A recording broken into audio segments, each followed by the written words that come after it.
First step of Load and Make Ready is going to be checking eyes, ears, PPE, tertiary, and team equipment. We're going to check our medical, focus our night vision for the environment that we're going to be working in, do any of our comms or radio checks during this time. Then we're going to test our tertiary flashlight here. With all flashlights, we want to let them run for about 10 to 15 seconds. And what you're looking for is step down. With modern batteries, it'll allow full output for a few seconds, but you'll quickly notice them bleed off, telling you need to change your batteries.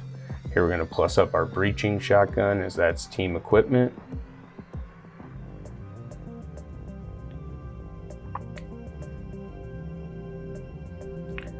Once we get this stowed, we're going to want to backfill that speed reload placement of those shells.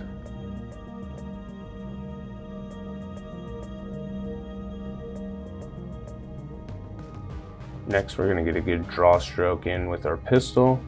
Come up, checking sights, lights, lasers. You want to set up your red dot for white light or daylight usage. Lock that slide to the rear. Index our magazine from our speed reload pouch, feel that top round, insert that magazine, send it home under full power. Get a good press check in there, and you're going to feel for that brass in the actual ejection port. Our entire Load and Make Ready procedure has to work daylight, low light, and no light, so we want to make sure we're getting those touch points in there. Next, we're going to backfill that speed reload pouch.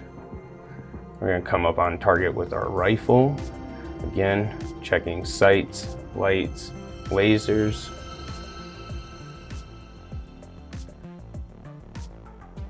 I want to remove those port covers, set the laser up for the environment you plan to be working in. Next, we're going to lock that bolt to the rear, index that magazine from our speed reload pouch, feel for that top round, take note of which side it's on. Insert that magazine with a strong push-pull, hit the bolt release, sending that bolt home under full power. Remove the magazine, feel for that top round, ensure it switched sides.